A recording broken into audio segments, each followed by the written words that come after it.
Hi guys, Sam and Ron here from A Perfectly Imperfect Marriage. And today we're going to talk about the number one query, that's a big word, for, what is it? A query? It's a search. No, what's the query? Oh, so when it comes to marriage topics, according to Google, the number one search is, how do I fix my marriage? Yeah, you can't fix your marriage per se. Really, you can only fix you. So today that's what we're going to dive into. Some top ways that we have found with the many couples that we know, friends, family, and those that we've worked with that have worked for them. Yes. So really, you can't fix your marriage per se.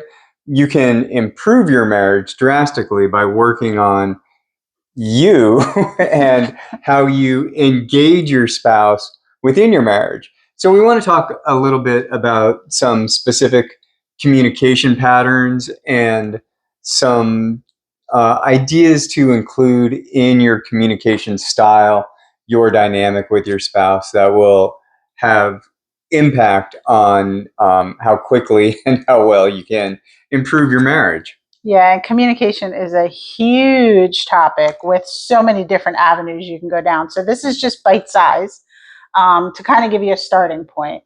So quickly, I'm just going to say the three, and then we can dig in a little bit more to them. Sure. Pause and pray. Yes. That's a biggie, and sometimes hard to do in the moment. I feel statements. That's one you hear a lot. Yeah. And let's go with active listening. Yes. A lot of people listen to reply. Could you be one of them? So what do you got, Ron? Well, let's start with the last one since we're already there. And that is a key, active listening. We need to, when we're speaking with our spouse, and it doesn't even need to be an argument, this is day-to-day conversation, but you need to be fully engaged. And that means listening, no distractions. So don't be looking at the phone while you're trying to listen to your spouse, but not listening to respond, listening to understand. That's a tough one sometimes because I'm always right. So sometimes I don't want to hear what you have to say. And I think that goes both ways. But that is a true statement. Realistically, neither one of us is right all the time. No. And sometimes we're only half right when we think we're totally right. Yeah. But so by incorporating this into your communication dynamic, now it's going to take some, it doesn't work just like that. It takes intentionality. Yeah.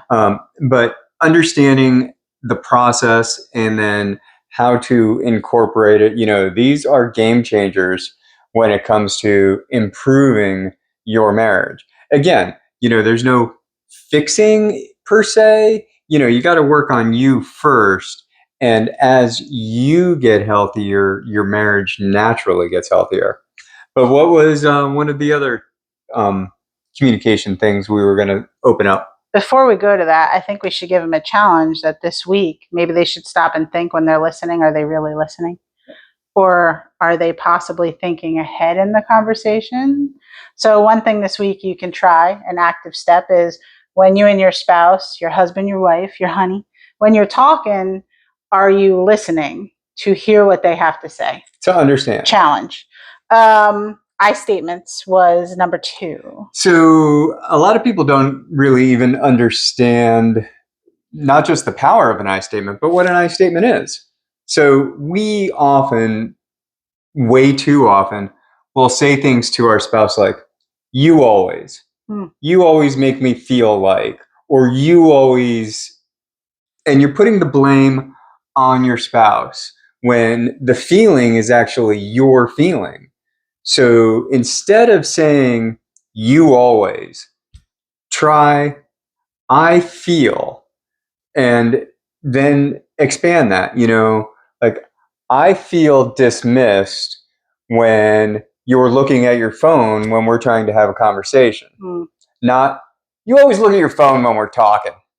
That's pretty accurate. I see that with people too. Think about when you're in a restaurant. How many people are having a conversation versus looking at their phones? Doom scrolling and pretending that you're talking. Yes. So challenge number 2 for this week. Oh, it's challenge week. Is, we didn't start off with this. No. I'm having fun because this is where growth happens. And that's what we're here for, is to challenge you to take next steps to growth, because the number one search on Google or query was, how do I fix my marriage? Well, here's a way to start. Yourself. So before we go further, I just want to say, Samantha really hit the nail on the head there. It's action. You can have all of the information in the world, and I like information. I chase knowledge, and I think that should be encouraged. But having knowledge is useless if you don't put it into action. Action changes behavior. And if you're actually looking for a healthy marriage, if that's the goal, how do I fix my marriage? You need to take some action steps. Small steps. Small intentional steps over a long period of time is how change happens. Small steps lead to big things. Absolutely. Yep. What was the last one? I don't remember. It's a good thing we write things down. Pause and pray. Yes. Before you respond. And this is a toughie in the middle of a heated conversation. So sometimes you need to take a 15-minute breather. But if we are in the middle of a conversation and things might be getting a little sideways, there's great wisdom in taking 3 seconds and internally asking for grace and wisdom.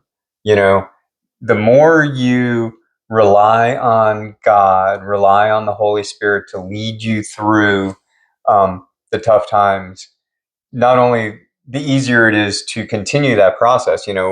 Pray builds on prayer. The more you do it, the easier it is to continue to do it. But also, it creates a natural peace between you and your spouse. It just it works. And it might be weird in the beginning. I know when we first started praying together, because we hadn't done it, it was a little weird. Not weird like ooh, ooey, ooey. No, it's just you feel awkward. Yeah. But it's natural now. And nobody knows how to pray for your husband. Like, I can pray for him better than anybody. He can pray for me better than anybody. So you know your spouse the best, and not better than God, which is why God needs to be. And as you were describing this, I was thinking the mediator. Pause, pray, ponder. Let God be in the middle and mediate the argument, so that he can bring you shoulder to shoulder. We're going to need to get the triangle. Yes. We have a triangle. Stay tuned. Keep following us. Wait, this is a perfect insert moment. Subscribe if you haven't subscribed to us. I was trying to make it sound like a commercial person. But seriously, if you have not subscribed to our channel, please do. And we really feel blessed every time we see a new person join the journey. Yes. Become part of the APIM crew, as we like to call you.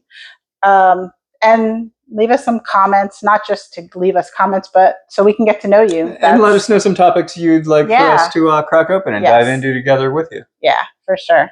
So I think we touched on our 3. Pause and pray. Yep. Pause, pray, and ponder. I statements. And active listening.